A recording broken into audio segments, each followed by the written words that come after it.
This video discusses the issues around abortion and in particular the pro-life versus pro-choice debate.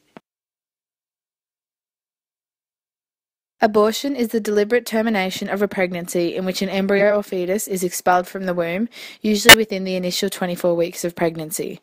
There are generally two ways in which this can occur, one being through surgical abortion, which is generally used for the first trimester of pregnancy, and the other being medication abortion, which is more so used for pregnancy termination prior to 7 to 9 weeks. These services can be acquired through individuals either attending an abortion clinic, private clinic, or public hospitals. However, this varies from state to state in Australia. Before looking at the statistics of abortion in Australia, it is important to note that the exact numbers of abortions that occur in Australia each year are not currently known, as only some states actually collect statistics surrounding abortion rates, and thus data provided are merely estimates. Abortion is legal in Australia, however it is important to note that the legislation surrounding abortion does vary from state to state. As a result, we have constructed a short video to provide an overview of the relevant legislation as well as statistics.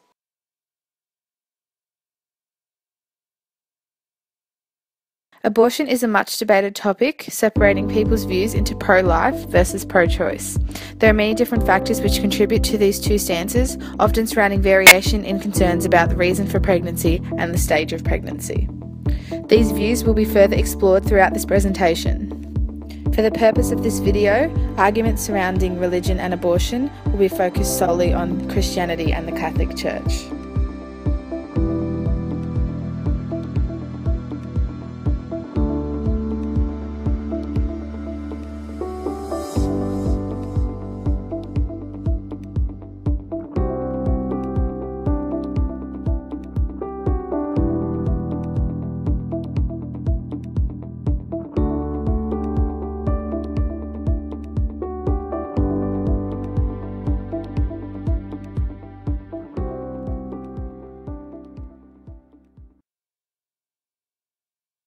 Choice allows women the right to decide whether to continue or terminate a pregnancy when it is too late to prevent through other needs. The pro-life position maintains the belief that the fetus is alive. The debate is therefore influenced by many religious views. There is a lot of history of abortion around the world. However, the main focus will be on Victoria.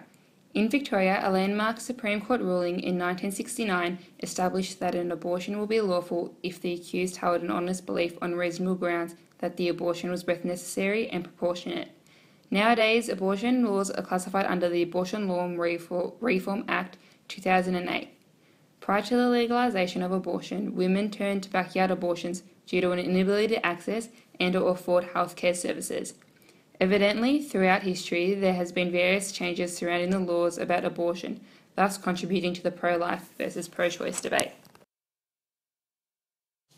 Adolescence and unwanted pregnancy. Coleman's 2006 article stated that adolescents may not be mentally, physically, or financially prepared for the challenges ahead if they are to fall pregnant. Adolescents who fall pregnant may be undertaking study and have little security and stability in their lives. Furthermore, Coleman 2006 states that adolescents are unprepared emotionally, cognitively, and financially to be able to take on the role of parent and mother. Similarly, Swartz 2011 stated that a woman should not continue their pregnancy if they are not ready to receive and care for a child, and that the mother and the child are more at risk of behavioural and developmental outcomes. This is further reflected by studies conducted by the World Health Organization, stating that although adolescents aged 10 to 19 years account for 11% of all births worldwide, they account for 23% of the overall burden of disease due to pregnancy and childbirth. Furthermore, Cook and Cameron 2015 highlight the psychosocial effects often associated with teenage pregnancy, including an increased risk of social isolation due to stigma and stereotyping. The option of abortion allows women to be able to postpone having children until they are ready and equipped with the resources to do so, thus supporting the right to women being able to have an abortion.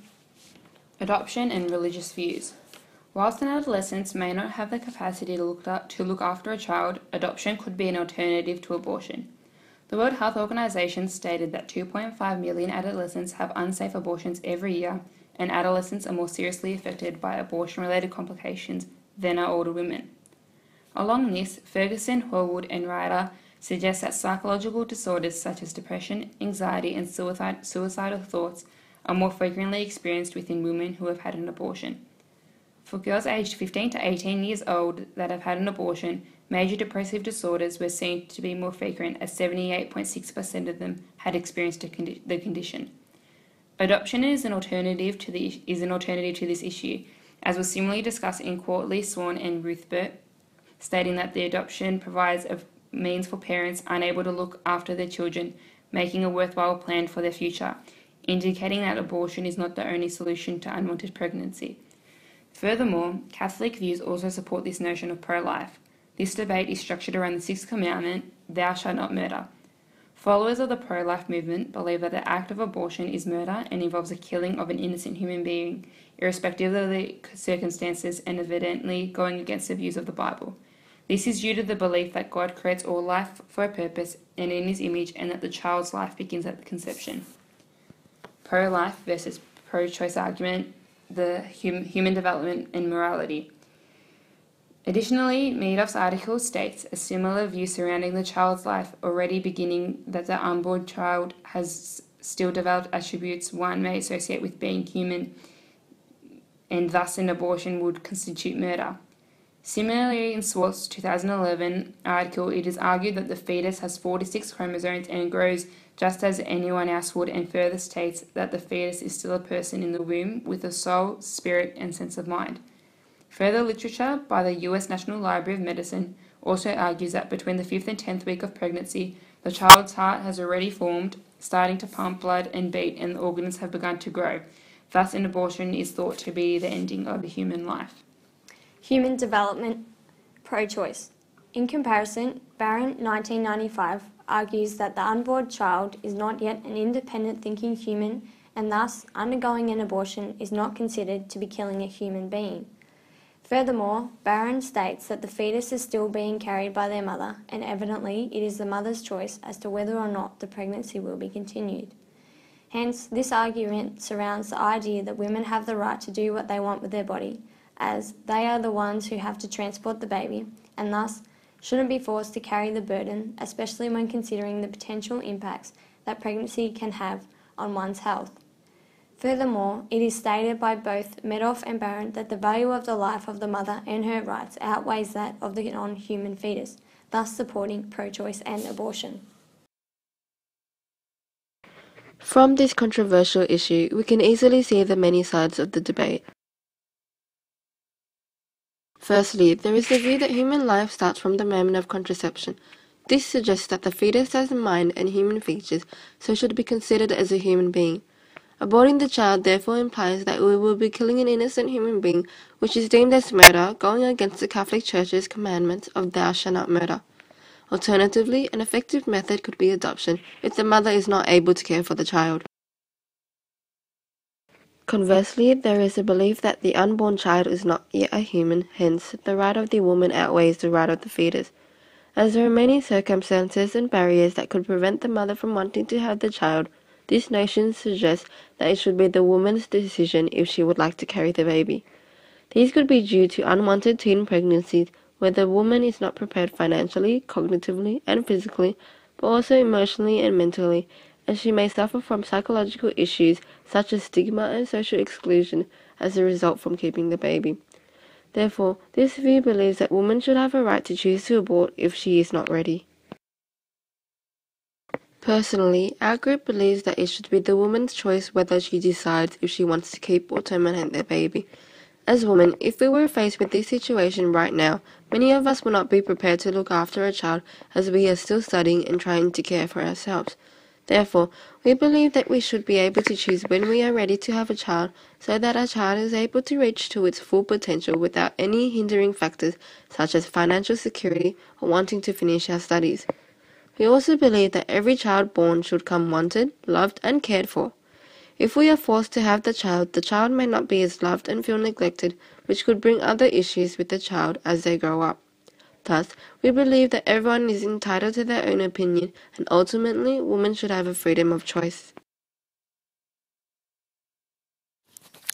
There are many health system recommendations as well as legal and policy recommendations, however only a few will be identified. When discussing health system recommendations, the law in place states that women who have made a decision to have an abortion must be subjected to mandatory counselling. There are many debates surrounding this, as provision of counselling to all women who desire it should be voluntary, confidential and non-directive. According to Althias and Henshaw 2001, state that those who sponsor counselling say it is intended to assure that women seeking abortion are adequately informed and have time to consider the decision. Those who oppose the legislation contend that it is designed to create barriers to abortion and to persuade women to continue their pregnancies, pointing out that portions of the mandate information are already provided as a matter of course. Another argument for the health system recommendations is that safe abortion services should be readily available and affordable to all women, including young women and adolescents, to the full extent of the law.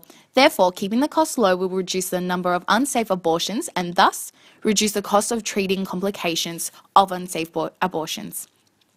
Legal and policy recommendations discuss that there should be no protesters at safe abortion clinics. There has been an upsurge in anti-abortion activity outside clinics in Melbourne. Women attending pregnancy advice and abortion clinics are now regularly exposed to groups of anti-abortion activists standing outside. Pregnant women have the right to obtain advice and treatment in confidence and free from intimidation. Victoria has now introduced buffer zones around abortion clinics. However, there is a need to establish protest-free zones outside centres to create reassurance and security for women and healthcare staff. The truth of the matter is that abortion is a very serious issue, and depending on the individual, the extent to which the decision to abort the child or not may vary and have a heavy impact on the parent. Though there is a debate between pro-choice and pro-life in regards to abortions, no one should stigmatise and judge another individual's actions, whether they choose to have an abortion or do not choose to have the abortion. A question for you? If you or your significant partner were to fall pregnant at this very moment in time, how would you tackle your decision? These are the references we used. Thank you for listening and we hope you enjoyed the video.